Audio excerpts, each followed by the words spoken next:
Thank you very, very much. I hope everyone is doing fine despite these corona times. I'd like to mention how I came to look into the digital revolution. It all started with Europe's flagship program. They wanted to hand out 2 billions for 2 projects, basically to bring Europe on the map of the digital world. And our project was called Future ICT. It was in the final stage of the competition and it was turned down, but all over the world there was great interest in what we were doing in China, in the United States, in Japan, in Russia, for example. And that's how I basically got to see a number of developments from close up that perhaps other people haven't seen. And I will report about some of this today. The title of the talk is Sustainability, Digital Revolution and Triage, Back to the Future. When the BQ year 2019 started and we introduced ourselves, I told you we're going to see a perfect storm. Because of the financial crisis that's not over, because of the digital revolution that will really shape our history and our society, because of climate change and lack of sustainability. And a few months later, it's here. So over the COVID-19 crisis, we've lost a lot of human rights, for some time at least, including freedom of assembly, freedom of worship, freedom of mobility, well, freedom of science, freedom of speech, and freedom of press is a little bit questionable, but some people do complain already, and even the right to live. With the debate on triage and even the implementation of triage, when suddenly medical care had to be rationed, it was said, and that basically has somehow switched our democratic civil society into a modus operandi that is very close to war logic.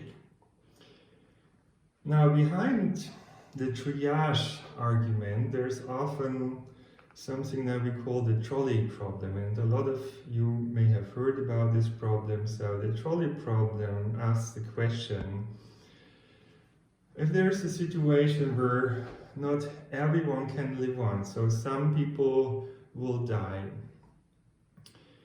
what should we decide?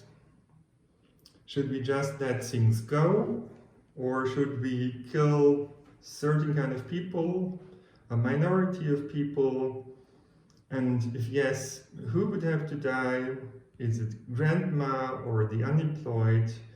And there have been scientists actually engaged in the debate. It was said this is all about autonomous vehicles, and now we need to specify the algorithms basically.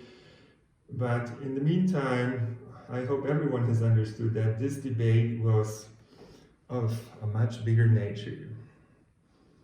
And now in the meantime, basically, people have really raised the question, who should survive and who should die? And some people have said, we should give priority to young people. So I'd like to raise the question to all of you, who agrees? Can you please count the votes? I certainly don't agree, and I'll come back to this later on. Now, in fact, we know that we would run into trouble since 50 years. Back in 1972, the Limits to Growth book was published.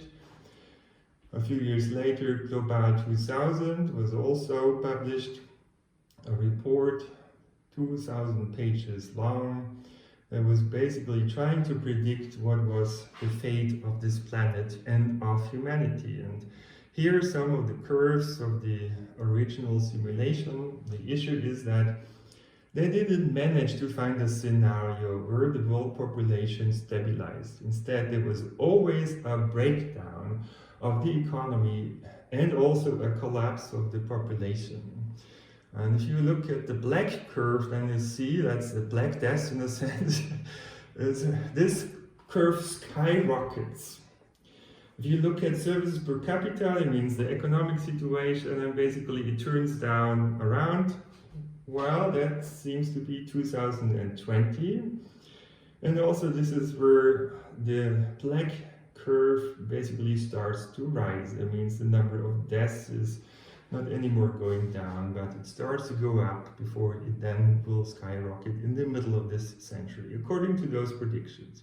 We can of course question these predictions. Why is this? Well, we often say, oh, now we have to become sustainable and we have to reduce CO2 emissions, and this is what we want to do. But in fact the situation is like this. CO2 emissions would anyway be reduced because the production of oil and gas and coal is basically going down. Sooner or later, but probably rather sooner than later. So we should actually say we are running out of gas and oil and coal. That is the situation like. And despite of this, the world per capita energy consumption has skyrocketed since this Limit to Growth book. How could that happen? How could humanity do such a thing? In the meantime, this is the situation. We are overusing the resources of the planet at least by 50%. And of course, the prediction is if we would go on like this, and a third of the world population approximately would die early. We've seen this graph many times, and I think many of us haven't really understood. This was about life and death, and it was about our life. I started to understand the situation when somebody who was working for a government recommended me to read this book, Learning to Die in the Anthropocene.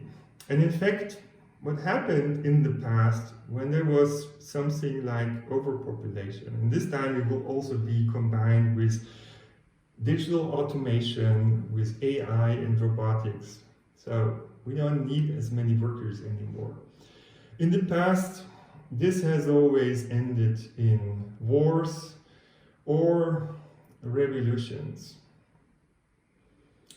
So turbulent times are ahead of us if we don't manage to find a way out of this kind of situation. And of course, people have been thinking about possible solutions, among them the Club of Rome. And here's just one of the books that was dealing with the question, the first global revolution. And it was basically identifying that the real enemy of humanity is us, is man. And this is the kind of argument that we've heard in recent weeks in connection with Corona, right? Even if we survive, we might kill other people because we may transmit the virus. And the solution that they proposed was basically a revolution from above. Since then, quite a few people have actually argued that democracy is an outdated technology, democracy is dead, among them Tony Blair, half of the Silicon Valley, and a lot of other politicians. What kind of global revolution would it be?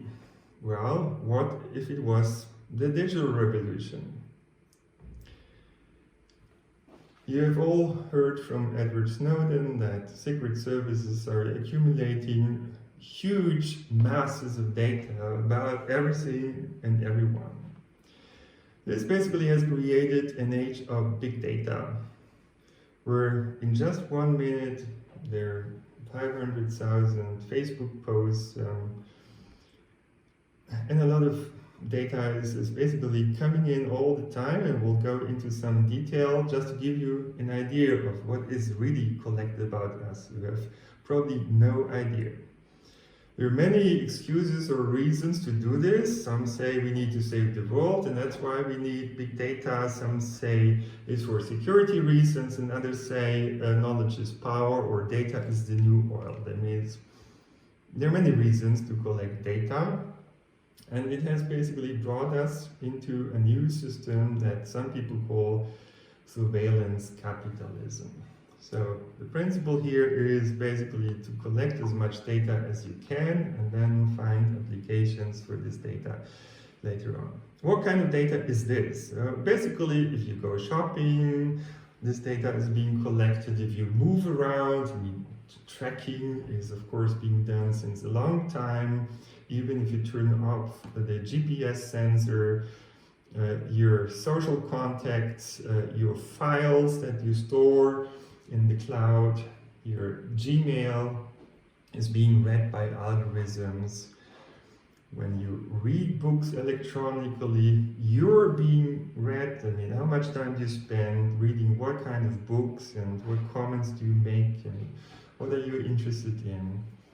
Google, of course, knows a lot about the questions that you have. Apple, through Siri, is able to know a lot of things.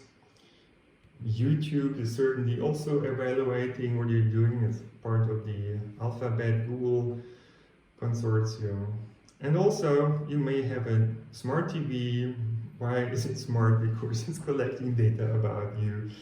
You may buy some Google classes if you like, but not only if you have them, you're being watched.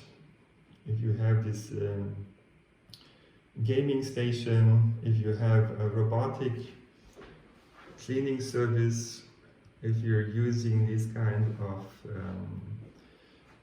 fire warning systems, there might be a camera inside, and of course your fingerprints have been collected too. If you're reading news on the internet, then basically there are about 10 to 20 or 30 cookies that are following all the clicks that you're doing, and they're reporting it to someone that you probably don't know. At least for some time it was even possible to record what you've been typing into your computer because there was a security gap. If you're using a modern car, it will measure your weight and a lot of other things, the kind of food you're eating. I mean, you have no idea how many sensors are in your car and what's being measured about you by your car that you've paid for and whom is reported to. And in the meantime, it's even possible to find your voice. I mean, assume you want to have some nice holidays, you decide to go for digital detox, and you left your phone at home, but you're talking to somebody in the hotel, and so the NSA is able to identify you by your voice. And there is artificial intelligence that can basically put everything you say into text, search the text for certain keywords, translate it in real time. This is the kind of world we are living in right now. By the analysis of your voice, it's possible to make analysis of your character traits, of your mood. In the meantime, of course, there's also face recognition that also allows to see whether you lie or speak the truth. Google would like to use the camera as a browser in the future. And CIA Director Gus Hunt once said, "You're already a walking sensor platform. It's really very nearly within our grasp to be able to compute on all human-generated information." While former Google CEO Eric Schmidt said, "We know where you are, we know where you've been, we can more or less know what you're thinking about." This is the world we're living in. What can you do with all these data? Well, for example, you can build a digital crystal ball. Chris Anderson has formulated some thesis about big data. And back in the year 2008, he basically postulated the end of theory. He said the data deluge makes the scientific method obsolete. I mean, scientists wouldn't be needed anymore. Data would tell it all. If we just had enough data, it would tell us what is wrong and where the system is broken and how to fix it. And it would be possible to build a digital crystal ball that would allow certain people, Secret Service people for example, to see what's going on in any corner of the world in real time. These kind of technologies have been built. Some of that is commercially available. Palantir, for example, is offering such services. And they were also offering corona tracking, by the way. What is concerning, though, is that Peter Thiel, who owns this company, or runs this company, doesn't have a high opinion of democracy. He's rather concerned about capitalism, and he thinks we're in a deadly race between politics and technology, and basically the goal is to knock out politicians and their regulation attempts. There are many voices like this. This is just one example. Okay, so what else is going on? You may have heard of profiling. So basically, what has happened is a digital copy of yourself has been built, a digital double that is quite detailed. It basically maps out your entire life and everything that you're doing. I read recently that NSA holds 140 terabytes of data about everyone on Earth, potentially. It's a lot more data than you have saved about yourself. So this is the situation like, and they've mapped out your personality, everyone's personality, in quite some detail, and some of this data is also commercially available, and we'll see what it's being used for. It's being used for military purposes, for example, for world simulation, in order to see where the world is heading, what are the possible scenarios. So basically everyone is represented there by a digital double that is something like a black box that can learn to behave like you based on the surveillance data that's being fed in all the time about what you're doing. And one of the simulation frameworks for this is called Sentient World. They're not just simulating how the world evolves, they're also trying to change the course of history through psyops, psychological operations.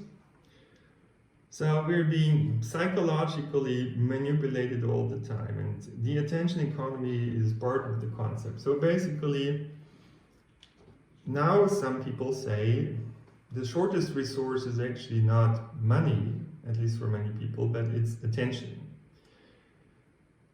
And so there's a bidding for our attention, because whoever can grab our attention can manipulate us and make us buy certain products or vote for certain politicians. And so we're being overloaded all the time with information to bring us into a reactive mode. We cannot check that information anymore, not all the information. So in many cases we just have to respond. And most of the time do what is proposed to us. But also there's a distraction component, a distraction from the real problems of the world. Then there is targeting. For example, of course, companies want to sell you a service or product at the highest possible price. So if you buy on the internet, for example, go shopping, if you book your holidays, a flight, a hotel, or whatever, will get a personalized price. Everyone will get a different price. And they will manage to give you the feeling that you got a good deal, while they really managed to rip you off in the most efficient way. Because they know how much you earn, how much approximately you have on your bank account, how much you have paid in the past for certain products, and all of this. So you're being profiled, You're being targeted, all of you, and estimates of how much data is being collected about us every day reach from 500 megabytes to several gigabytes per day. You know, a memory stick is a couple of gigabytes. So that's a lot of data. And in the 30s of the last century, people have made experiments with animals, tried to condition animals to do certain kinds of things by incentives or punishment mechanisms. These animals were put into so-called Skinner boxes, and the idea was there was an input-output scheme, a mechanism that would basically determine the behavior. And so some people believe that human beings would also be something like a complicated computer, that we would just have to learn how to program it and to control it. And so now we're basically the laboratory rats. The Skinner boxes that we have been put into without noticing are called filter bubbles. These are personalized information worlds that are tailored to our personality to be most effective in influencing our behavior. So we are being manipulated by personalized information. Everyone will get different search results, different prices, different offerings. And for some time people couldn't believe all this until Tristan Harris spoke up. He was working in a Google control room and he explained how it works, and that there's a handful of tech companies that controls billions of minds every day, including yours. Believe it or not. You won't notice that. That's the point. And all of this can be used, of course, for election manipulation. Some people say Brexit was a case where social bots, for example, have had a say, had an impact on the outcome. Some people say Trump actually won the election in this way, and other people say it was not important at all for the outcome of the US election. But in any case, in many countries, according to what Brittany Kaiser from Cambridge Analytica recently wrote in her book, in more than 65 countries, democratic elections have been rigged in digital ways with a weaponized propaganda AI that's basically manipulating everyone as much as it can, using cognitive biases. That means knowing about the weaknesses of our brain and of our psychology and personality to trick us to do certain kind of things. And that is technology that's been developed by secret services. For example, read Edward Snowden's revelations about the J-trick program. So basically, for every psychological bias, there is a digital trick that you can automatically activate to trick people. And it's not only used to trick kind of enemies or kind of spies of other countries. It's being used to trick all of us every day. This is the situation like, but this is not enough. There's also a citizen score. So some people say, given the state of the world, people don't behave the right way, they should be more reasonable, we need to correct their misbehavior, as Richard Thaler suggests. And so basically, some people think we should use digital means to control the behavior of people and make them reasonably behaved. And this is what you get. And it can probably be best seen in China because it has gone first to implement the citizen score, which basically gives plus and minus points to many behaviors. There's 300 variables at least that are being judged. So if you cross the road when there is a red light, if you pay your rent a few days late, if you read critical news, if you have friends who read critical news, all of that will give you minus points. And then in the end, your citizen score will determine what are the countries you can travel to, what are the jobs you can get, how much you have to pay for your credit, and whether you can still fly or even use public transport. Is this the future of the world? Well, some people have slightly different proposals, like the cashless society. I've heard that Facebook has been working on a new kind of currency, digital currency called Libra. India is trying to become a cashless society, and now in connection with the corona virus, some people actually are trying to launch a digital ID, right? So that is basically around the corner. But this is not all, because people are also trying to build something like the Matrix. Of course, you know the Matrix from cinema, but some of that has also built in the real world, and we'll come to this. But first of all, let me mention also censorship in propaganda. It's not anymore you who is in control of who gets to see your messages. If you use social media, there's an algorithm that determines how many people will receive a certain post, who are the people, would they be responsive or not. That means basically there's someone who can decide by means of an algorithm what kind of an idea would spread and which ideas would basically not be heard and have no impact. This is how modern propaganda and censorship works.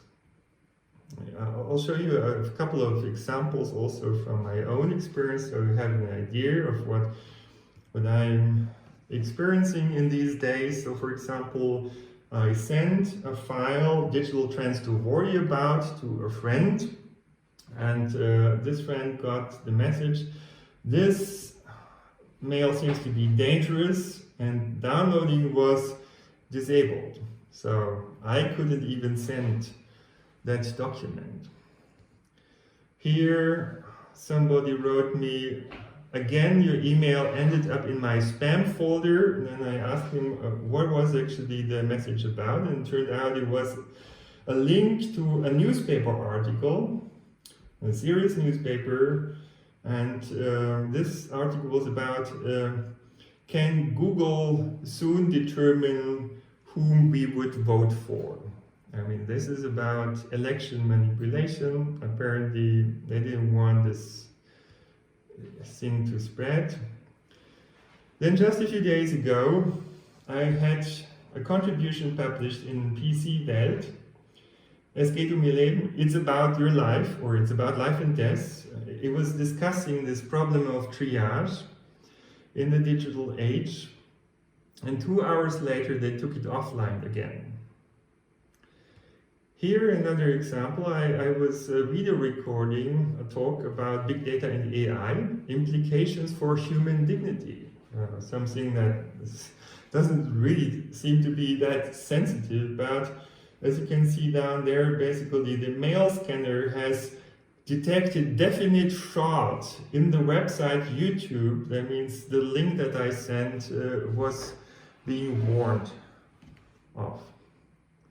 So most people wouldn't click that link anymore. So this is how basically censorship works these days in Europe and elsewhere. But this is not all, right? There are really new ways of propaganda. We know when the printing press was invented, and basically there was a 30 years war, 8 million people died. When the radio was invented, it was used by the Nazis for their propaganda and ended up in World War II, in the fascist regime, and in the Holocaust, and about 80 million people died.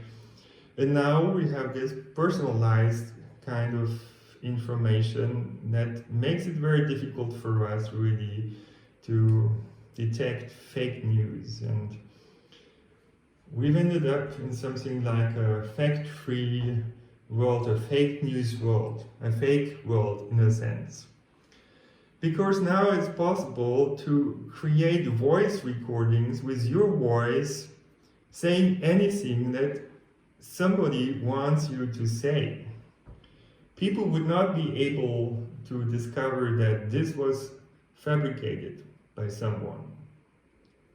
It's being used also for criminal activities.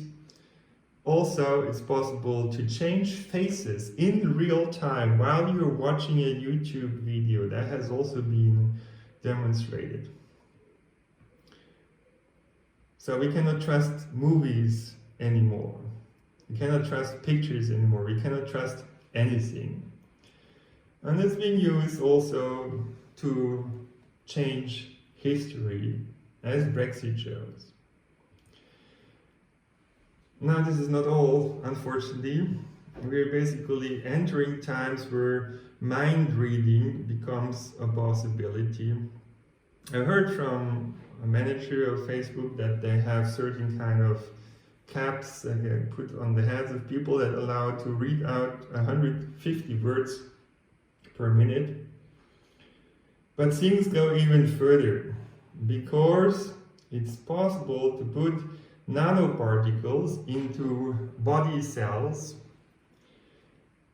and to read out activity patterns of body cells using nanoparticles. So it says here in a scientific article, nanoscience and nanotechnology are poised to provide a rich toolkit of novel methods to explore brain function by enabling simultaneous measurement and manipulation of activity of thousands or even millions of neurons.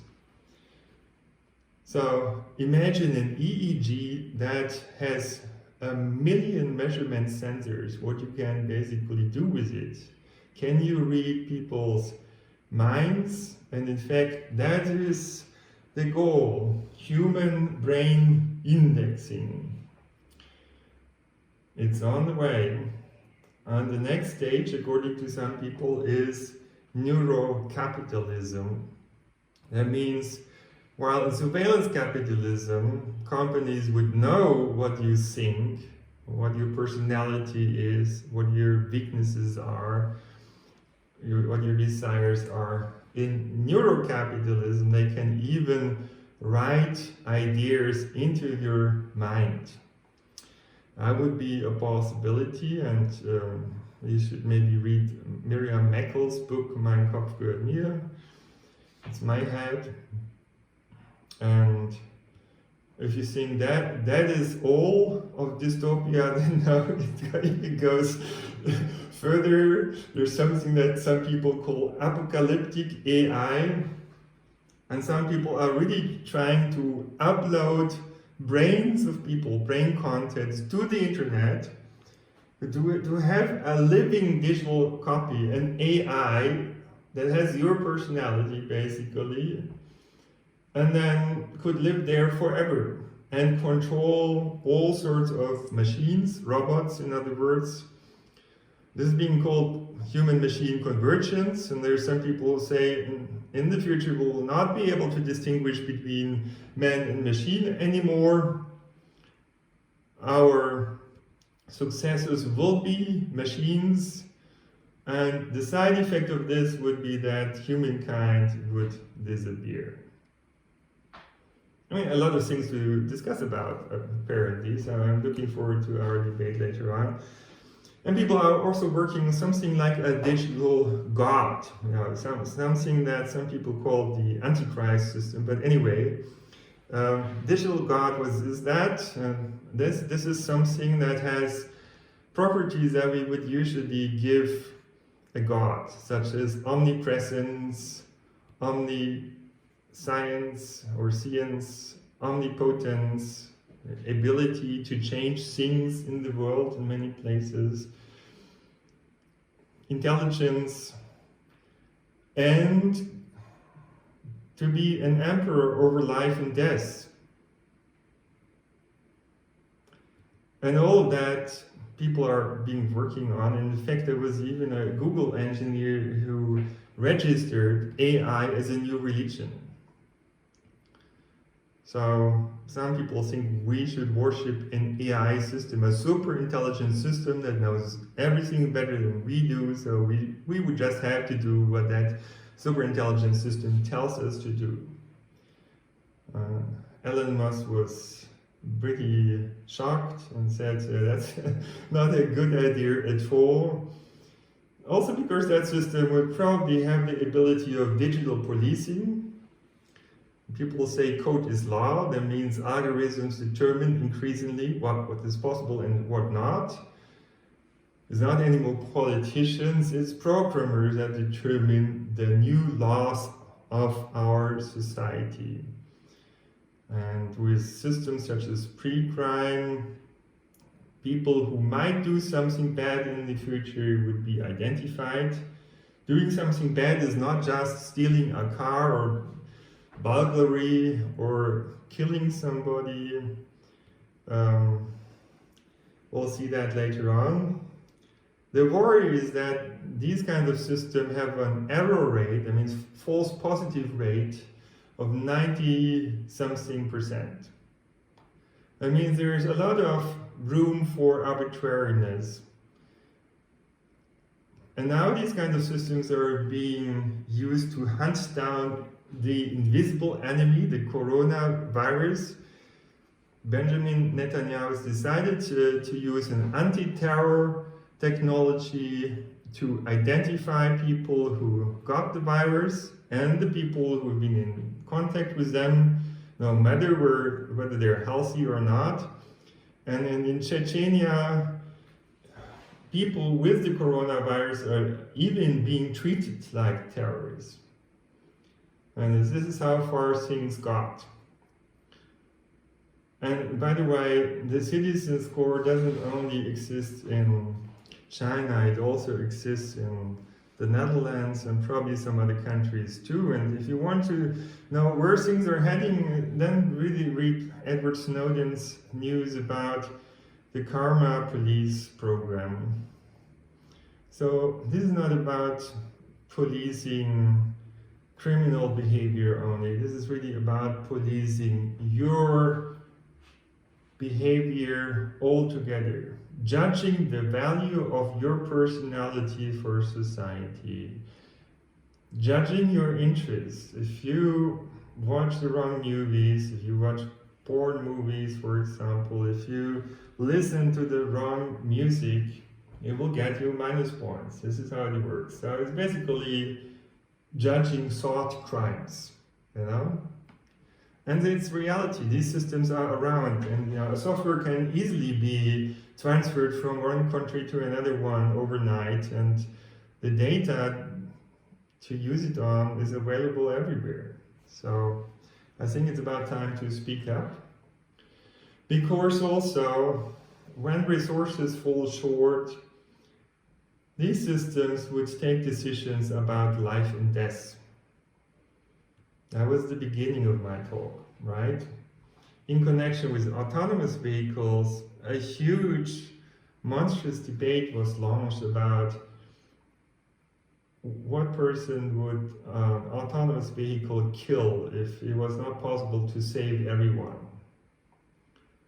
And then, of course, these vehicles have cameras, so they can distinguish between males and females, between people of different ethnic background, people of different age, maybe even identify the name of the person and look into the personality records and all of these kind of things. And so basically a citizen score could determine who would die.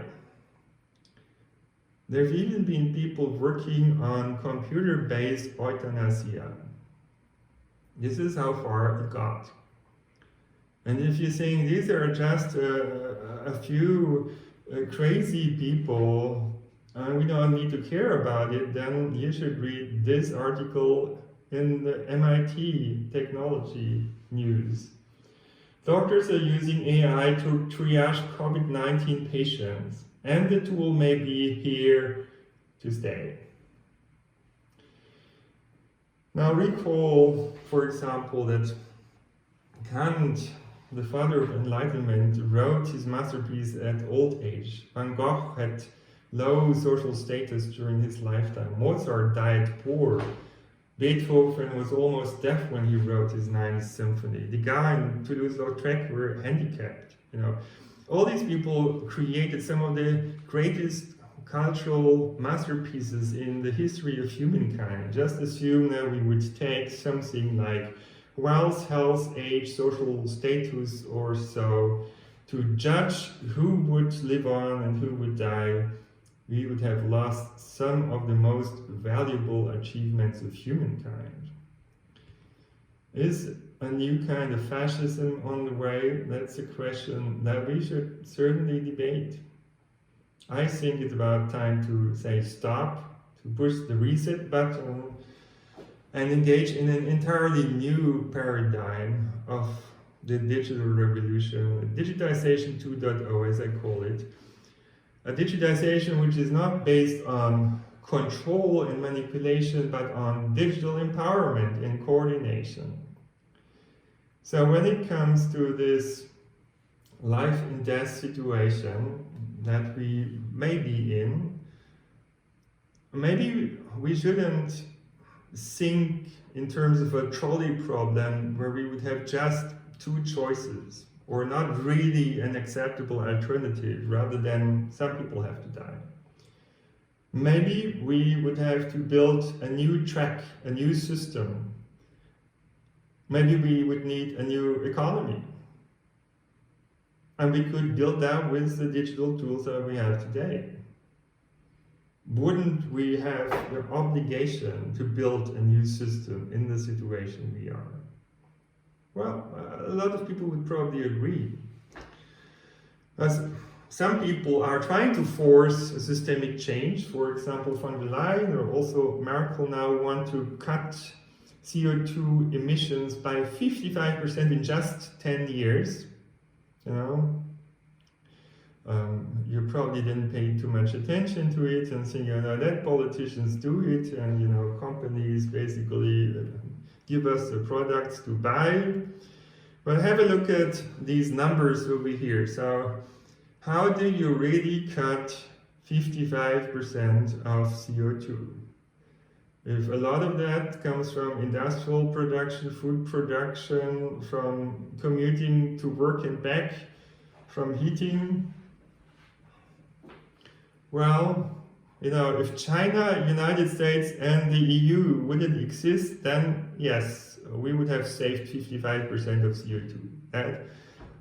That's the situation So basically we have a challenge that is so big that we really don't know. Can we master it? And can we master it within a democratic framework? And without using algorithms that would determine over lives and deaths of people. Now, one thing we could certainly do is we could reduce commuting and heating, right? So we're spending 50% of our time at work and 50% at home, say, and that is not very efficient. We could think of new sharing solutions, sharing space, living and working, reconfigurable rooms with robotic furniture that basically allows to reconfigure the room and all of this. So basically home office 2.0, and that's probably the reason why we're exercising it right now. So the bad news is we'll never leave home office again. Perhaps the good news is we'll never leave Vico. So how does that sound to you? Okay, so we'll have to reorganize the use of space. And most likely a lot of the space occupied by companies in the center of cities would be turned into living space or living and working space to be more correct, to reduce commuting. But that's not enough, right? So how do we take climate action to improve sustainability? Well, on the one hand, there's of course United Nations, and there's Agenda 2030, Agenda 21, trying to put pressure on every country of the world, really to fundamentally transform society. You should look into this. It's dramatic. Number two, of course, global corporations. But we also know that both approaches didn't deliver a solution on time. And that's why we need complementary approaches. And pillar 3 could be what I call city Olympics. So basically, we would have a competition of cities and their citizens and stakeholders for better solutions in all those different disciplines that matter for a better future in the globalized world. Like disciplines could be improving on climate change, reducing energy consumption, improving sustainability, and also resilience. So all the cities that would participate in this competition would spend a couple of months figuring out new solutions, how to make a progress. And then there would be a second phase where basically a committee would determine the best solutions that have been figured out.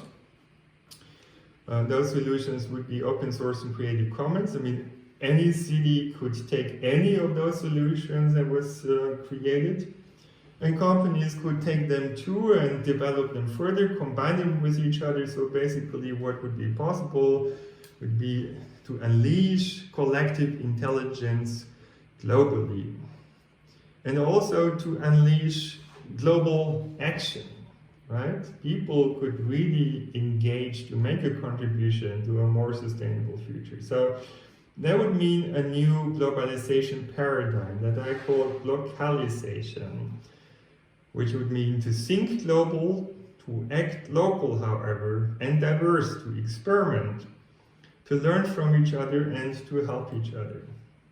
And one thing we could also do is run a cultural genome project, or Culturepedia, where we're basically putting together an information database about all the success principles in terms of solving certain kind of problems worldwide. Different cultures have different approaches, but combining those different success principles could actually bring us to the next level. So it's diversity that would help us. I think one size fits all will not deliver a good solution for the world. We could upgrade democracy digitally to boost collective intelligence.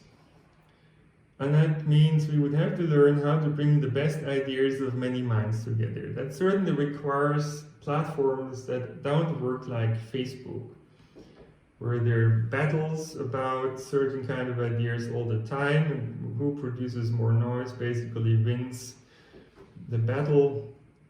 Instead, many of the problems that we need to solve are complex.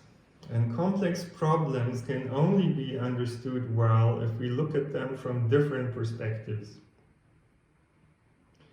This is why we need different points of views. That's why we need diversity. Because it would give us a better picture of the problem, but it would also give us different solution approaches that then we would have to integrate in order to find solutions that work for many. This is what collective intelligence is about, and it turns out that magically collective intelligence is outperforming the best experts, and it's diversity that wins, not the best. There are also platforms that we can build in order really to support collective intelligence. We've published a paper in PNAS, optimal incentives for collective intelligence, and it turns out that there are strategies that can outperform yes-no majority-based democracies and markets. So we should do that. I think we also need to have a new organization of our economy. The digital economy is anyway reshaping a lot of our economy.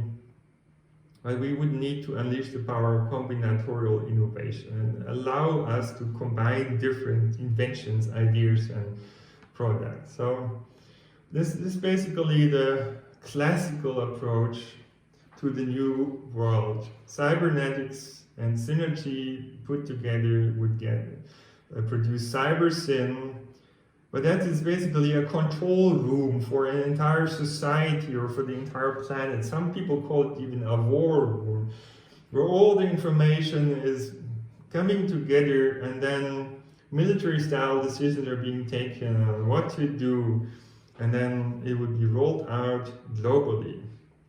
I think this is worrying. This is going to be a totalitarian system, and we could approach it in a different way. By putting synergy and cybernetics together into synergetics, that means learning how to unleash the power of self-organization through digital assistance, inspired by nature, where there is a lot of symbiosis, and we really can learn a lot from nature, how nature does it. Nature is a circular economy. We haven't learned how to do that. We should learn it from nature. But first of all, our information, innovation, and production system should be organized as an ecosystem that is open for participation. So really, collective intelligence could flourish. Yes, and if everyone is, of course, innovative, then we need to create interoperability and support coordination, otherwise it creates a big chaos. But now we can basically create personal digital assistants that would offer situational awareness, would support interactions, and warn people of lustful engagements and all these kind of things. So basic digital technology can offer us what we need.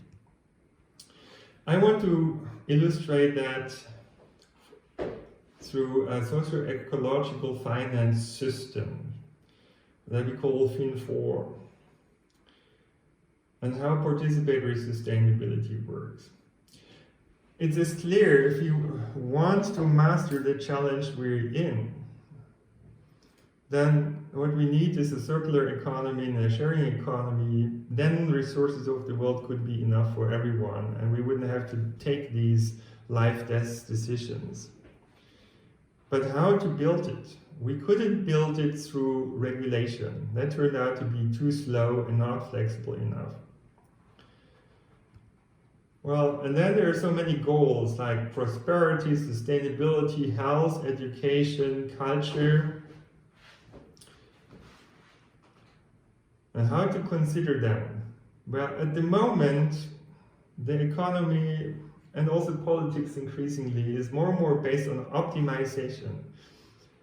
Optimization, however, has to choose a goal that is to optimize.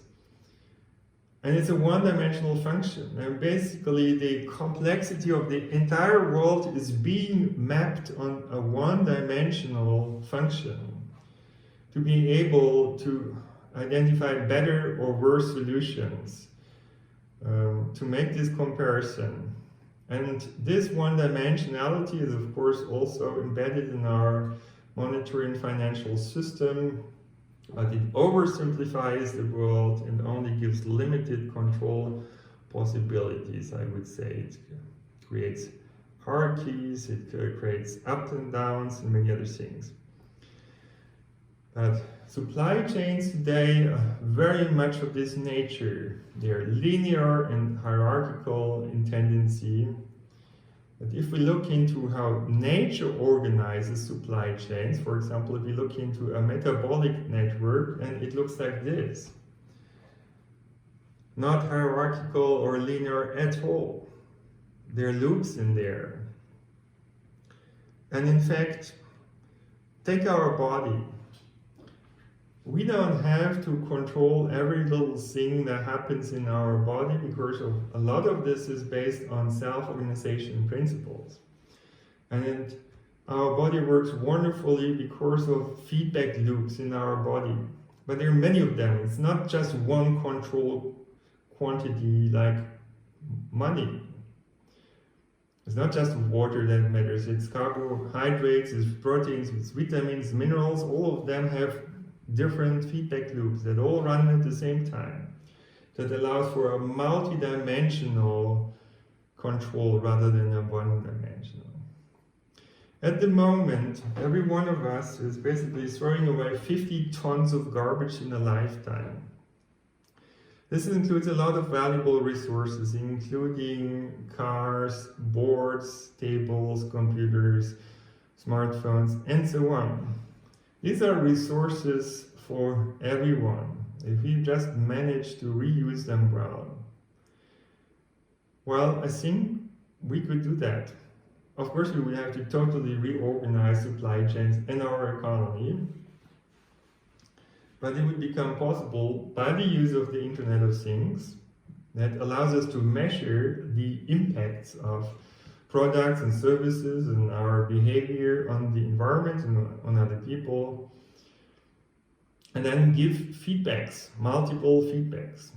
We've been working on such a measurement platform ourselves called NervousNet. It was a participatory, citizen-based, citizen-run measurement network using Internet of Things.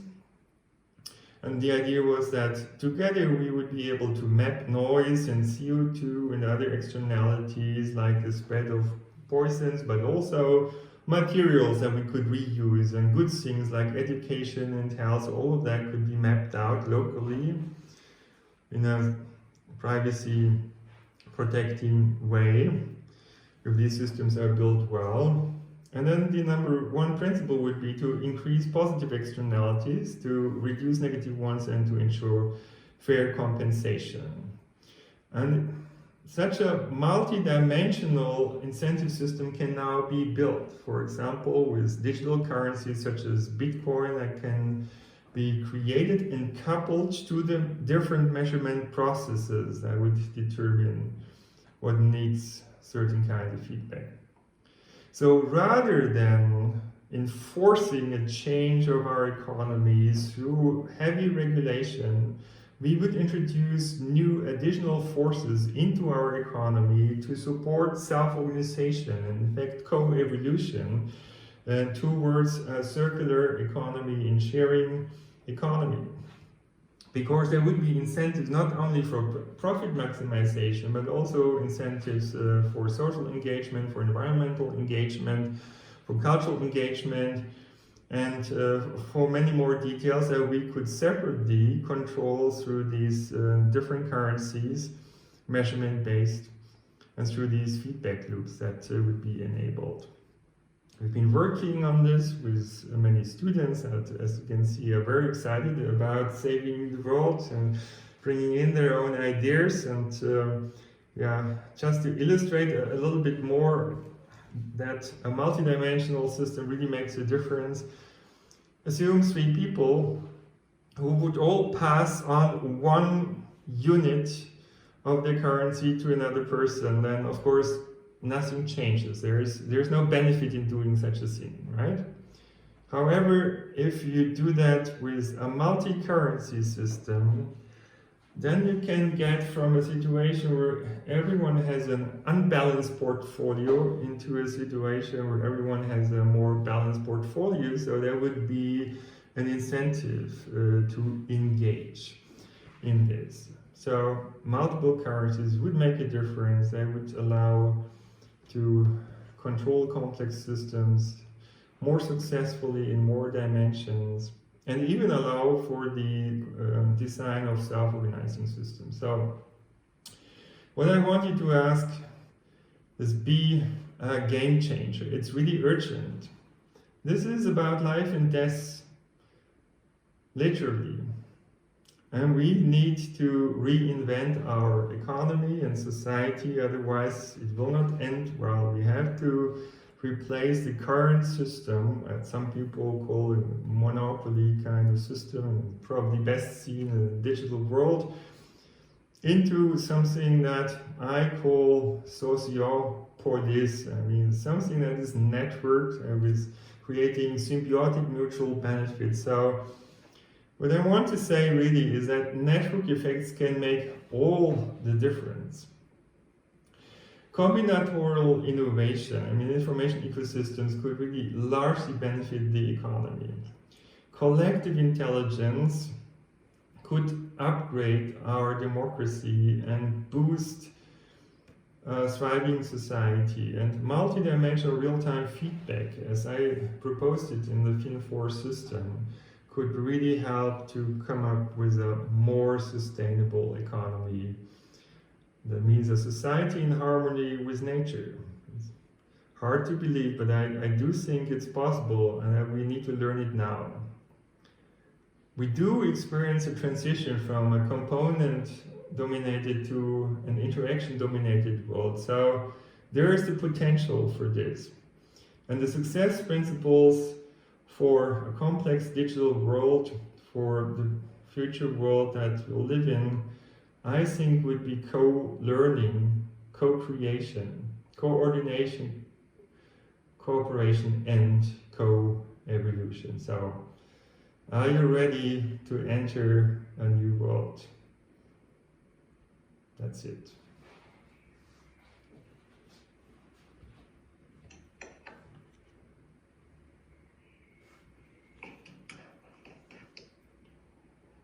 Okay, I don't quite know if I'm supposed to keep the cue since I introduced Dirk. Unless I get a different message, I'm just gonna do that. And I think Zaid was first on the queue. Okay, can you hear me okay? Yes. Hi, Dirk. Thanks for that. That was terrific. So just to follow on Holger's introduction, because it's like talking about who is Dirk and so on and so forth, right? What type of background you're coming from. So hearing this presentation, from at least from my perspective, which is we all have our own unique perspective. It sounds like you're an activist here. You're asking us to get engaged, right? Which I'm happy to do, right? But is that what this is about? Is this like a call to action, or is it a research project? What are you? Is it both, right? If you could maybe tell us a little bit more about what's the main goal that you're trying to achieve? Are you trying to make people like us and others get more involved? Get off the couch and do stuff, right? That's one thing. And the second question that I have is personal for me, but personal for everyone, I think. So people like me who want to get engaged, right? I'm like a lowly lawyer, I don't really understand things, that sort of thing, right? So you're setting out all these different possibilities about, the ways in which things could be improved, or we can change the tracks, as you showed in one of your illustrations, right? But how can, it would be helpful for someone like me, if this is something that you could possibly do. You don't necessarily need to speak to it now, but it's perhaps a comment more than a question, but you can address it if you have a chance. Is how does someone like me get involved in moving the tracks, right? It's not just enough for me to say these are the different ways in which things could be improved. I think it would be much more helpful for someone like me to know, well, here's a really specific action that someone with your type of background, can help with. Or these are the range of options, perhaps, right? These are the range of actions and so on and so forth, right? So otherwise, like going from where I am now to being an actor, so on and so forth, might take years and it might be too late, right? So, so if that's something that you could address. Absolutely. No, thank you very much. Yeah, regarding my background, maybe a few additional words. So I really started as a physicist, a theoretical physicist, and was always interested in complex systems. So complex system is basically an overarching subject that has gone through my entire life. And then I did traffic science and some traffic engineering and sociology, and I got interested in the digital revolution. So basically that allows me to have a systemic view. That means I bring a natural science and engineering science and a social science perspective together. And that allows me to see things in a different way from some distance in an integrated way, and that makes my career maybe a little bit special. Of course, I've published actually hundreds of scientific articles and high-level journals also, and so on and so on and so on. But when I was engaged in this Future ICT science project, I believe that we could solve it through technology, and then, as I said, for political reasons, the project was turned down, and instead a surveillance-based, data-driven, AI-controlled system was being created. I could tell you more about it, but it does exist, it's there. And I got very worried because it looked very much that this is not going to end well. The solution is going to be worse and the problem will end in technological totalitarianism. And also I realized there would be this digital revolution that really would open up a new chapter of history, not only of a single country, but of all the countries in the world. It would change everything we're doing. And so I stopped thinking about trying to simulate the world in a computer in ever more detail, because I thought by the time we have the model ready and understand what's going on, we're living in a new world. I realized it was more important to understand how to create this new world in a way that would be a livable world, a world that we would appreciate, that would work for many people. And that was the moment where we were starting to think about the participatory approaches, right? Because obviously, politics and businesses are making great efforts to solve these kind of problems, but they haven't managed to do it on time. And that means the top-down approaches that we have in companies and in politics, they were not enough. And the only way to change this is civil engagement, bottom-up.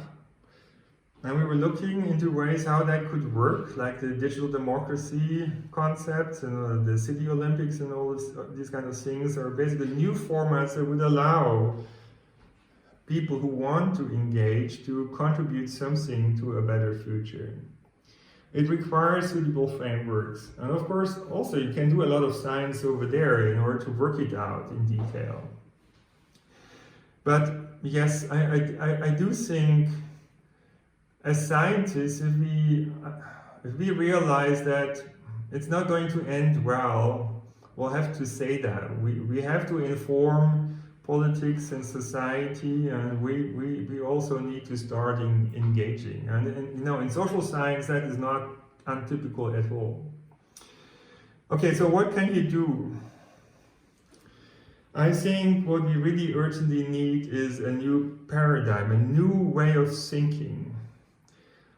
Many people say there's no alternative. That is the problem. We don't see the emergency exit. We don't see this new world, and we need to learn to think it. We need to break out of this alternative death world. And this is what intellectuals are for, basically to question the system that we have, to understand it, to break it down into details and to deconstruct it, and to identify what's wrong about it and what we could do in a different way. And we are the people who would also be able to bring a paradigm shift on the way, a different kind of thinking, because I'm pretty convinced that some of the problems that we are facing today are not unavoidable. They result because we're pursuing the wrong approach. And we believe it's the right approach. That's why, these are the most dangerous situations where we want to change, we're trying to do the right thing, but in fact we're using the wrong tool to do it. And I've become more and more skeptical, for example, about the optimization approach. To some extent, optimization is good, of course. It makes systems more efficient, and it's good if you use different goal functions in different contexts, but the digital revolution basically has entered all the different areas of life, the economy, of course, but also governance, society, even religion. Everything is being changed by the digital revolution. So this utilitarian thinking of profit maximization has entered every corner of life, including this question: what is the value of life and death? Should this person still live on or not? And so, this optimization has gone too far, and we need to have a more multidimensional, more pluralistic thinking for a thriving society. That's what I believe. So, the devil is in the detail. Dirk, that was, I think, a very welcome further explanation of where you're coming from. Do you want to give like 30 seconds of practical advice to Zaid before we take the next questions? Because we will have to speed up a little bit, otherwise we will not get through the growing list of questions. Yeah, the point is question the current system and come up with new ideas that would be able to change the paradigm, how we're doing things. Okay, G is next. Okay, thank you, Dirk, for this wonderful talk, and sorry for being late. I was running late from an errand, so I missed the first 18 minutes. So maybe you have answered the question from the very beginning. So my question is that our society is not a single design society which has many conflicting goods and ends, right? So not all the goods or not all the ends can be unified. There's no one arching good. And there are many different kind of values which we are striving for. So I have two concrete points. One point is that last year in December when I was in China, what really struck me was talking to normal people, asking how they're living in a city. They all say that they feel much safer now because basically there's no pickpockets anymore. Nobody carries cash. Everybody has a cell phone for everything. So there's no point for pickpockets to go around the street and picking pockets. Too much risk, too little returns. And so it goes to many other aspects. So crime rate is definitely down, and this is something people really feel. And you can go everywhere without cash. You can go into the train without a ticket, etc. So all these are things that make people feel safe and happy. Of course, I understand the digital totalitarianism. I will use this word as well. But how do you prevent, say, a normal German citizen going to China, see that China is safe, you can go everywhere, you can do all these things without much worry. So feeling just a shared sense of safety. Would he come back and don't want to replicate the same in Germany? So you have the elite concern of privacy, and there are people's daily feeling of the interaction in their life. So not this elite design of this privacy-based interaction model be in conflict with people's daily wants and values and needs. Second point is that I feel that your talk has two parts.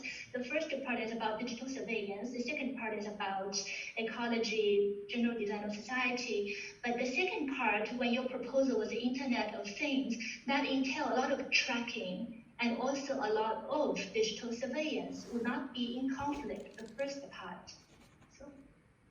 Okay, that's why I pointed out that design really matters, because you can design for privacy, you can design for democracy, for informational self-determination. And this is a debate we currently have about corona tracing, how should it work? How much protection should we have? And I'm happy that this discussion has now reached society altogether. I think decentralization is really also an important point in the design of these systems for division of power and to prevent potential large-scale misuse. Regarding the first part, it's hard for me to judge the situation in China, and I've heard about the trust problem that was around in the past. I should say that I feel pretty safe in Germany, I feel pretty safe in Switzerland, and I remember a conversation with an American scientist in Lipari, that's an island in Italy, where a lot of holiday guests are around from different countries, and there's not a single policeman. And it's a totally peaceful situation. Everyone pays attention to everyone else, everyone seems to be happy. And it's a matter really of the design of society for this to work. So I don't feel the need for additional safety. I would be more worried that after some time I would feel restricted to be creative and innovative, and that we may not be able to do the changes to society that are needed to make it more sustainable and to work well for many people. And I feel that very clearly that some people are trying to pressure me such that it's not possible even to discuss some of the ideas with other people. And how then could we improve society if we cannot talk about alternatives, right? I do think that we need a lot more creativity and innovation to get through that situation, and that AI systems are based on past data and past behaviors of people, and I might stabilize a system that we need to leave behind us. So I'd rather have a system that triggers behavioral change, and I think many people want to change. They just have no idea how to do it, and it's basically because the system keeps us back. Many people are not as selfish as one would often claim, but it's the monetary system basically makes people more selfish than they would otherwise be, because it's kind of forcing them to some extent to do that. The multidimensional money system would maybe also change this, right? So it's a systemic constraints, I think, that we need to overcome in some places.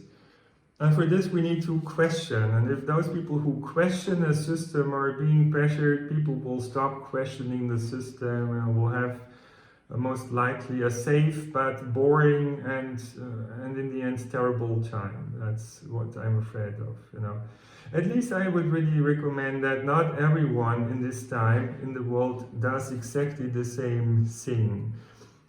We need a resilient world, and that means the world needs to be able to recover from the shocks it's going to face quickly and to come up with innovative results in the sense of anti-fragility.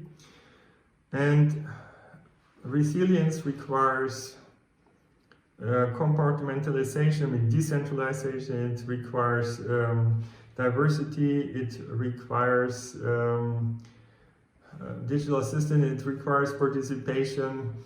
So certainly trying to come up with one system that works the very same way everywhere in the world is the worst thing we can do in this difficult situation. We need to try out different things and help each other. Look, before Zoom cuts us off, let's move on to Benedict's question. We don't hear you. Benedict, your microphone. Alt A. Yeah, sorry. Thank you, Dirk, for your talk. I'm a little bit surprised that the new life you're calling for is a completely digital life. For instance, when the call you make for a digital democracy is built on platform collective intelligence. But if there is so much to fear from digital technology, isn't there to fear for this kind of democracy? So I'm a little bit struck by the answers you bring and the kind of new world you want to build in relation to the kind of question that you raised in the first part of your exposé. In the first part, you designed as a danger the kind of growing totalitarian digital world that is expanding. But in the second part of your exposé, the answers you brought were answers of new ways of thinking about climate, about economic domination, that not necessarily goes through digital technology. But answers that you brought to these questions were completely based on digital technologies. Okay. So there is something striking for me in the kind of new world you propose to build. And the interactions that you are hinting to as being really important in this new world, I really don't see them very clearly. What about interactions in real life? Physical interactions that are body mediated and not only technological mediated.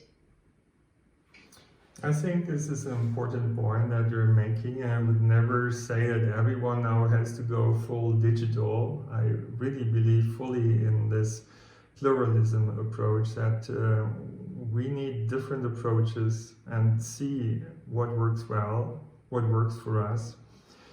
The reason why I'm pursuing this technology-based approach is that I think there stands little success in just saying, okay, let's just undo the digital revolution and put away all our smartphones and computers so we couldn't be surveilled on anymore. I think politically that stands no chance to be put into practice. Many people think this is a technology-driven thing and it needs to be the basis of economic prosperity and so on and so on. So I don't think anyone would listen to me if I would just say, let's go back to nature and just travel less, just do less of everything, to stay at home and so on. There's some communities who would do that. And it's fine, and they should do it. But I don't think politics would listen to such an approach. So I do think technology is something like a huge river, and we cannot stop the water, but we can basically redirect the river into a different direction. That's what I think. Okay, Conchita. Your microphone, Conchita. Hello. Thank you. That was a very interesting talk. I want to go back to Said's original question for us, like the ones that we consider ourselves to be activist scholars. As I was listening to your talk, it really was very stimulating for knowing that those who are doing digital technology need labor standard recruitment practices to create better systems of reducing impunity and all of that. They have advanced a lot to digital means, very much like what you were showing for international recruitment networks. So I believe that this is like a good tool for creating better systems of applying existing legislation, doing collective surveillance to reduce abuses. So I see lots of implications for these particular systems. But at the end, in your conclusion, you also mentioned that the main goal of all these recommendations and the experiences you were showing were going into a sociopolis goal. So my question to you, like we know as a fact that the state is neither losing control nor disappearing, okay? So what are the main challenges that you see?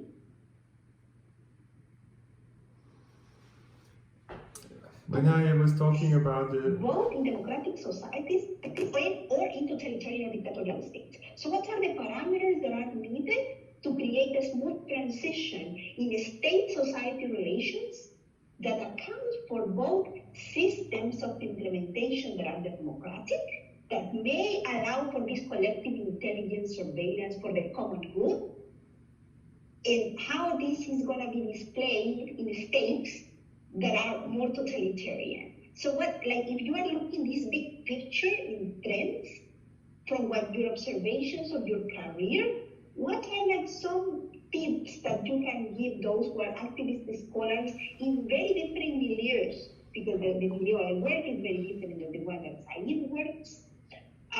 That to temper our expectations about where the state is going, what are the parameters that are needed for those changes in terms of challenges? What are the challenges that you see from the perspective of the state, because you were just talking about society, but let's not forget that societies are forced to interact with the state.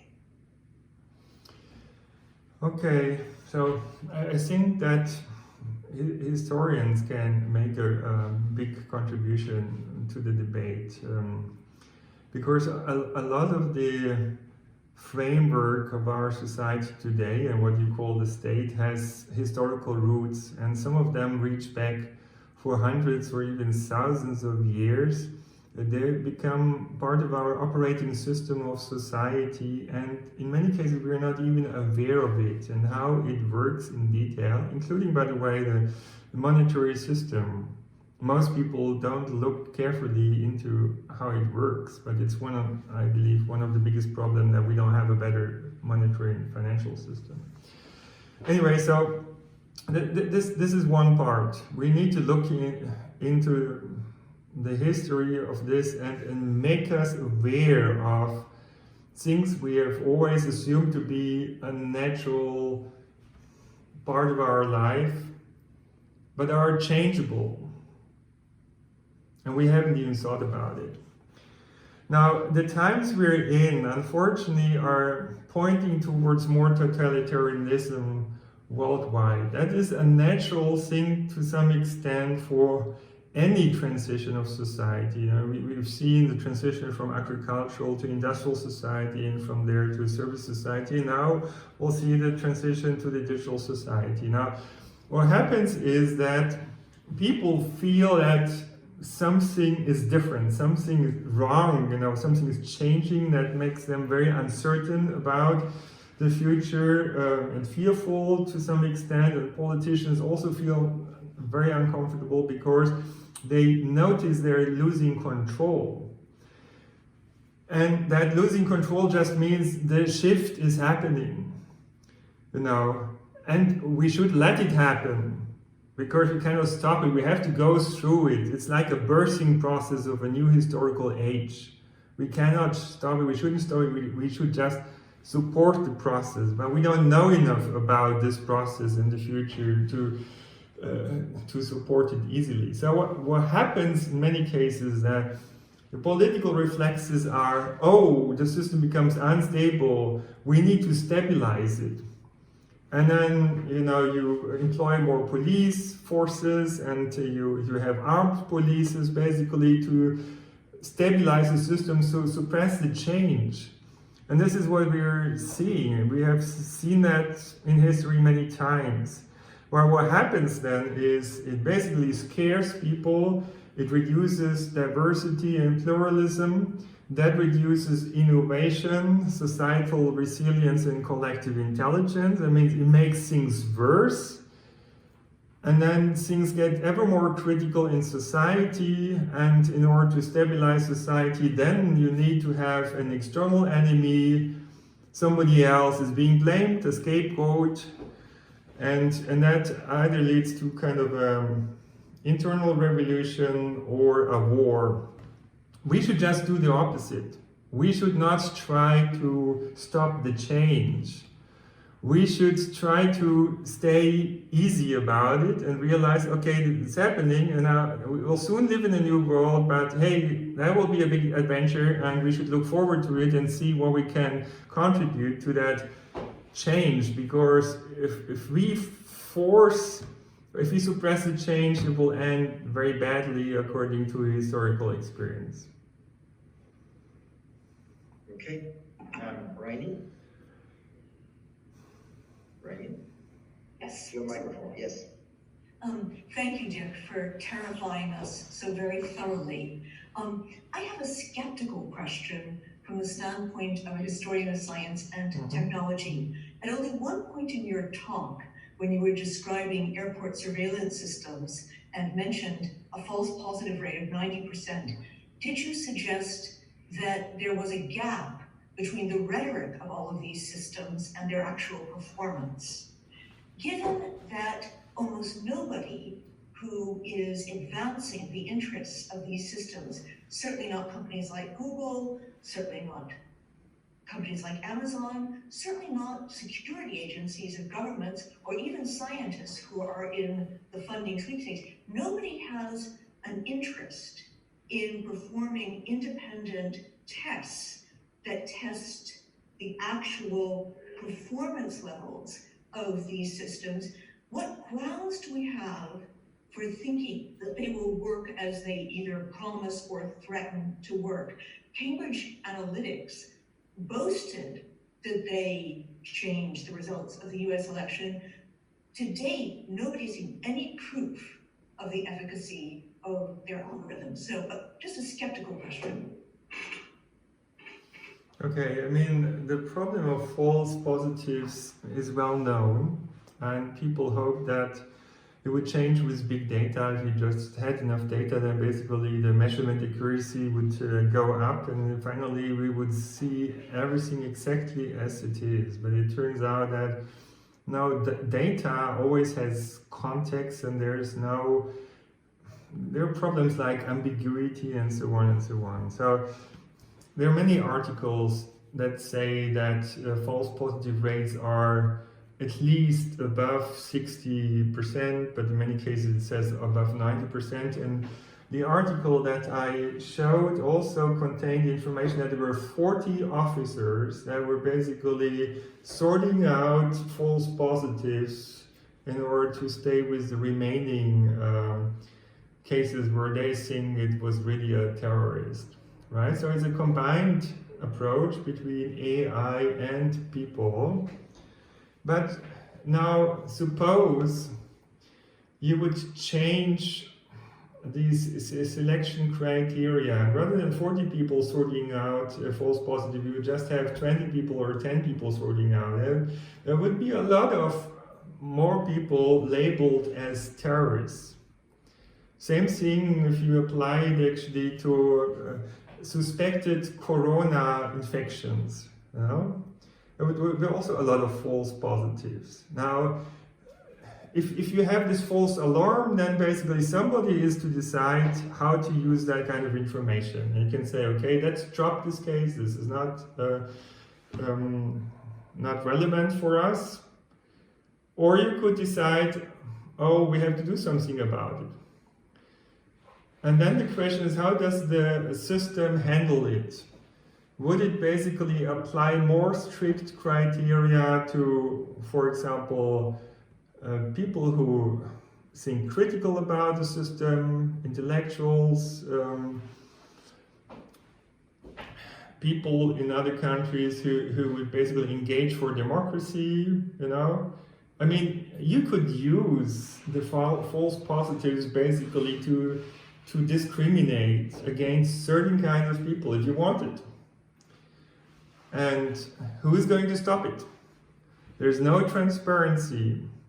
And even regarding the opportunities that are being offered to you in the real world, whenever you do something on the internet, you see different options from what I get to see. You could have way better options offered to you in your life than I have, or the other way around.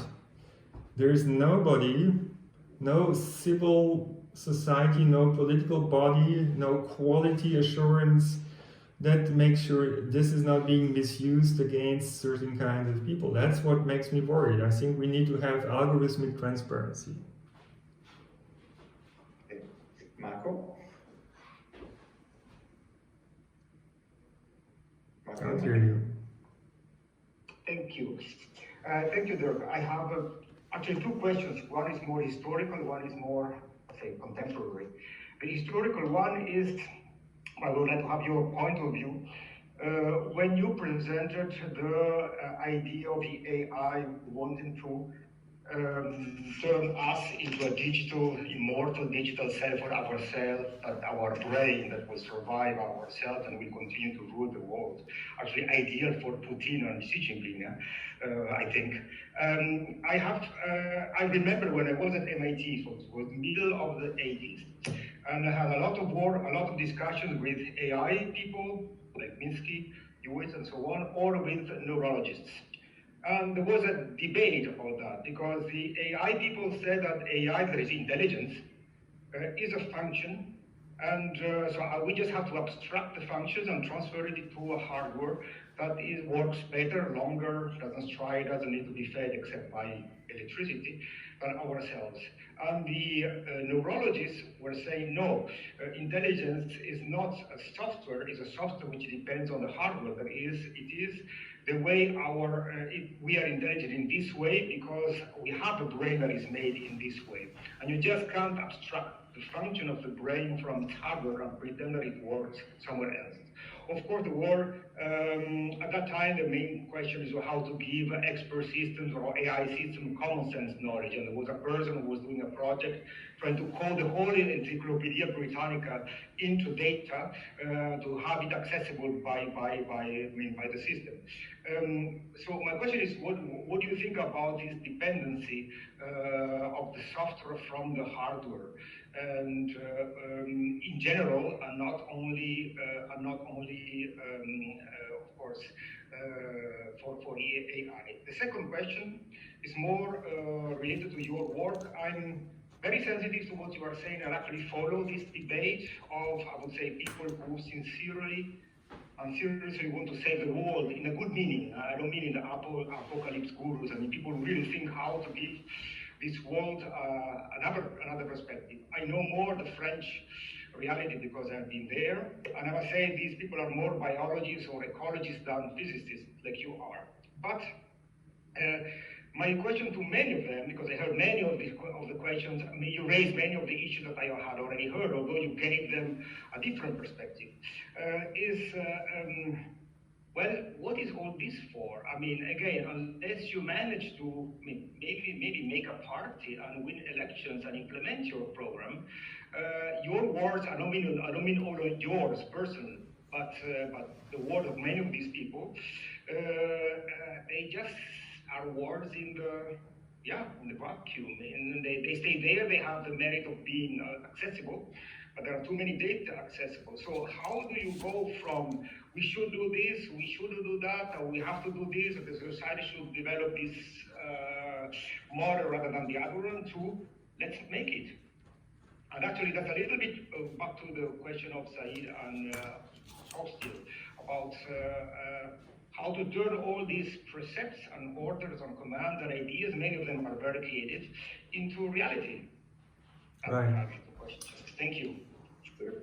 Well, there's also a reason why I'm not saying do this, and everything will be fine, because I know everyone here is very intelligent, and there's nobody in the world who has kind of the perfect final solution that would work for everyone. So that's why I think it's more important to have controversial debates and think about things we haven't been talking about in the past than me suggesting that every one of you should do 5 or 10 things, you know.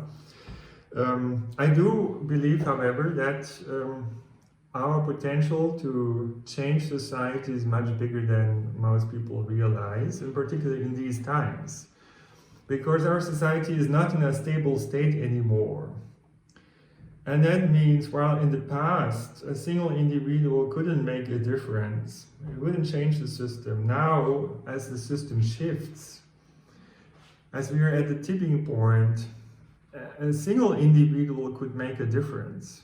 It's a totally different situation, and I do encourage you just to do what you think is the right thing to do and try your best.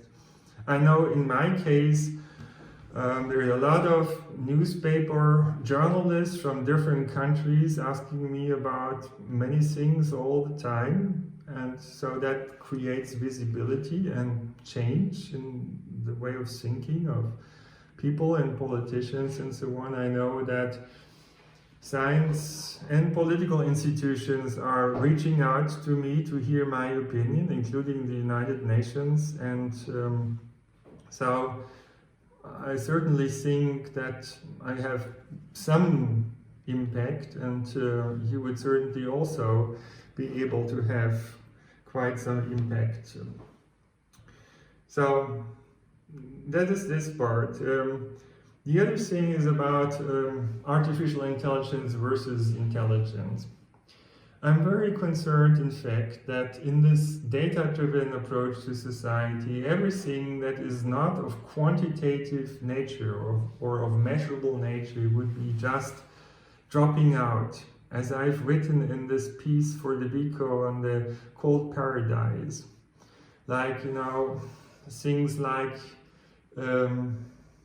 love, but also consciousness and a number of other things that we really cannot measure well, and we don't even know exactly what it is, would just be optimized out of the system because it's not captured by numbers.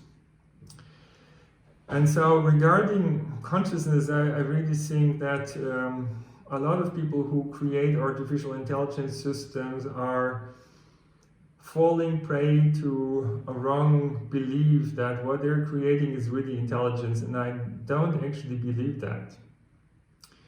It's a confusion of words and concepts, and it's a very dangerous confusion of words and concepts, and I think human consciousness is something very different, but we don't know enough about it, and we need to learn more about it in these times, because otherwise we would turn people into robots in one way or the other, sooner or later.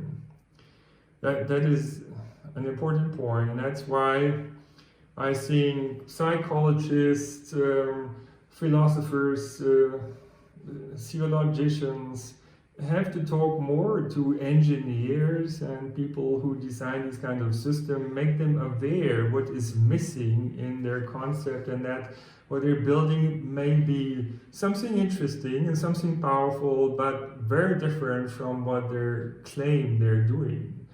I don't think what we're seeing labeled as artificial intelligence is really intelligence.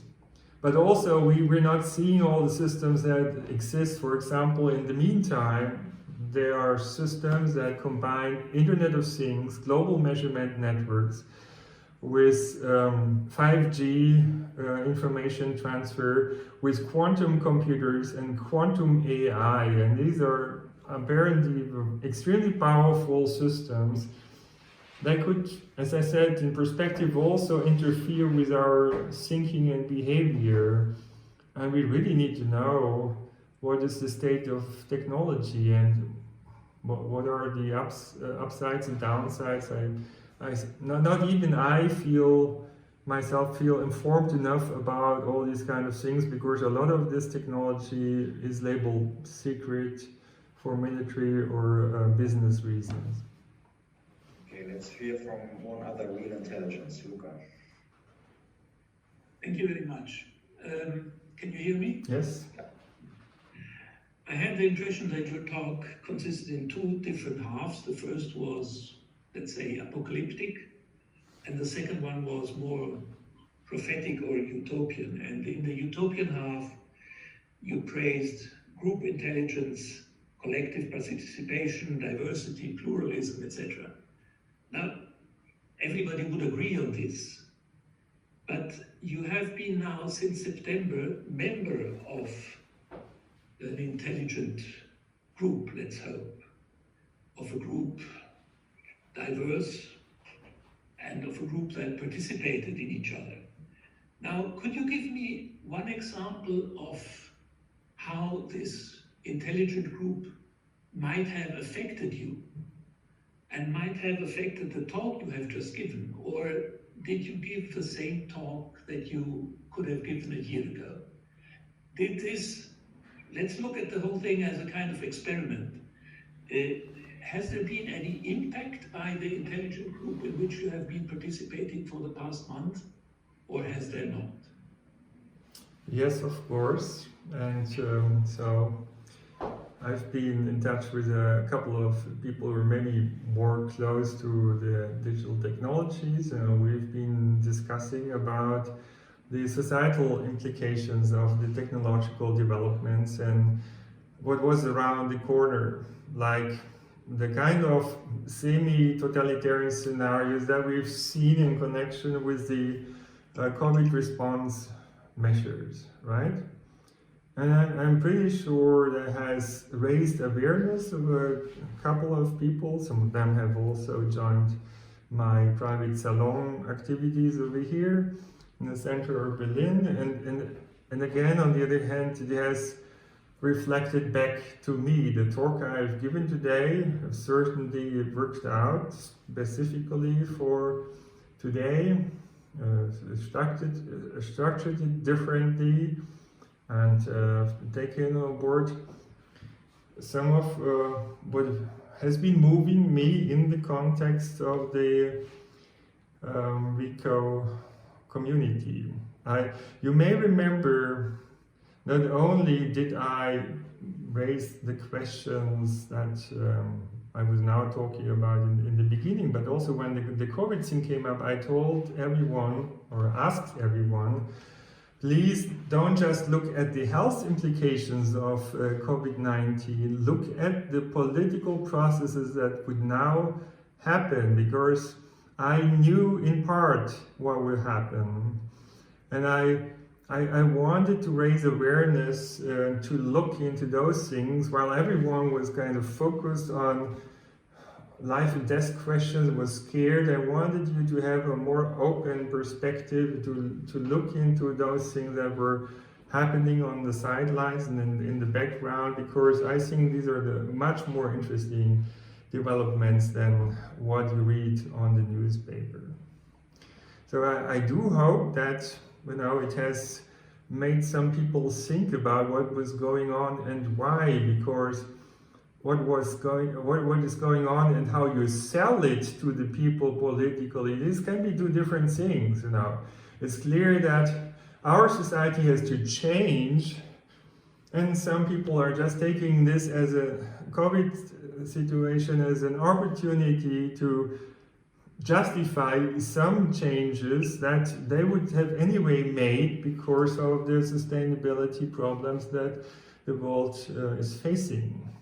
And they now say we have to do it because of Corona, because they couldn't find the arguments for people to accept these changes beforehand. So, I know for sure that a lot of people have been talking about such kind of measures and the use of emergency law before Corona happened. So that this wasn't just made up. And I would be very happy if, I know a lot of you are working in the humanities and history and religious affairs, if that talk would really give you also a different perspective on those current developments, on history and religious matters, because I think it's all interwoven. It has absolutely historical perspective, what we're seeing here, and it even has a religious perspective, and some people connect it even with the apocalypse. Even Wolfgang Schäuble has been talking about it recently. So yeah, it's extremely interesting times, and I just hope I managed to open up your minds about what is going on. It's a huge adventure, and we're all part of it. Okay, great. We have 8 minutes left, and G has a second question. And if I may, I would also like to ask a question. Maybe we can get to both of them.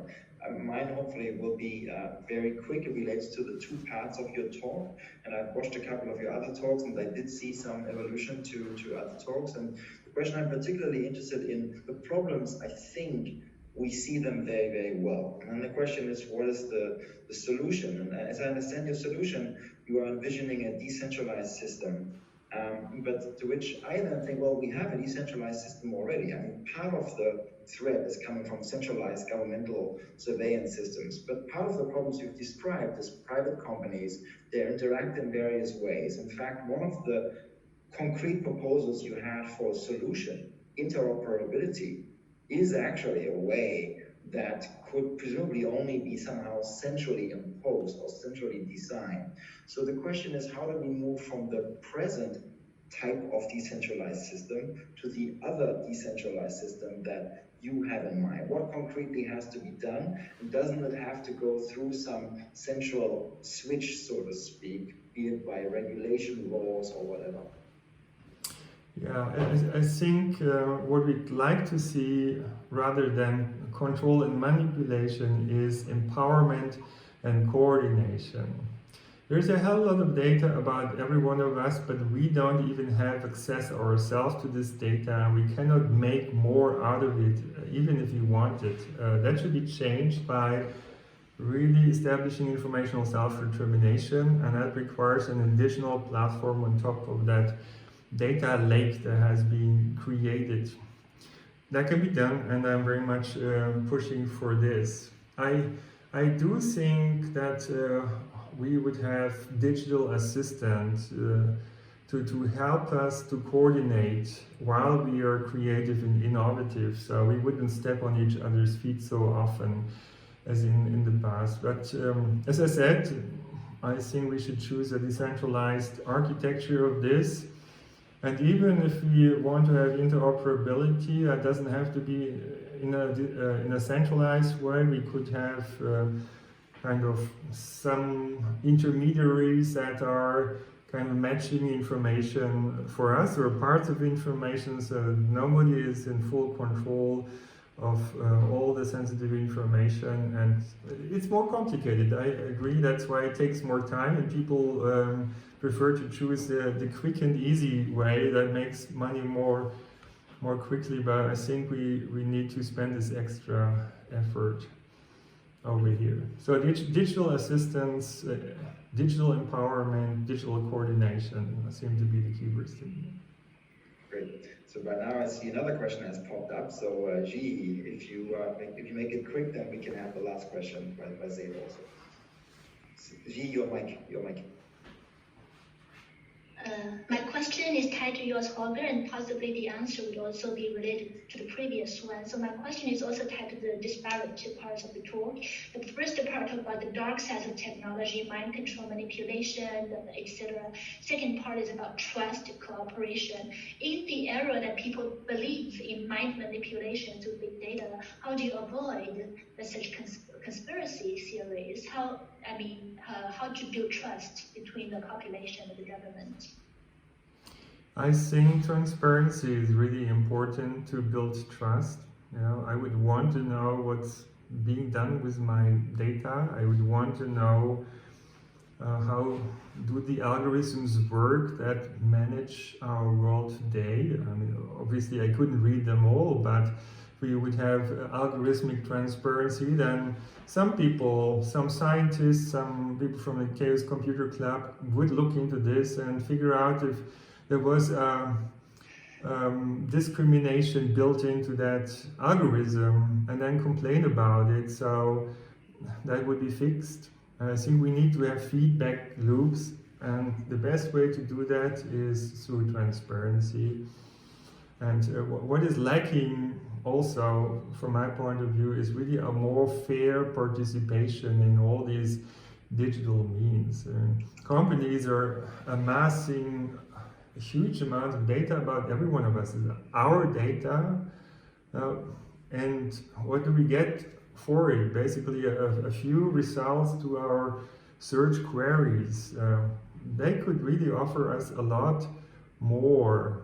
Even we scientists don't have access to the data that we would need in order to make a contribution to save the world, or even improve the state of some little part of the system, because it's just a few companies and government institutions that have access to this data. And I think the world should use the intelligence of people like you and me, kind of turning that data into something that helps humanity and nature.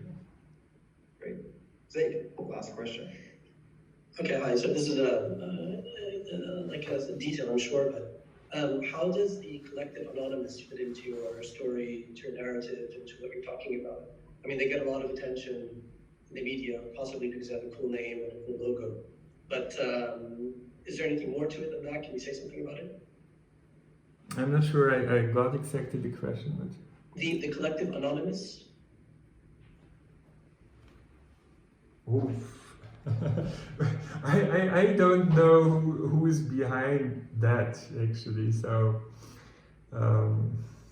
but actually, my friend in Google, she's designing search engines and is a promoter of the collective anonymity. She told me in person. So.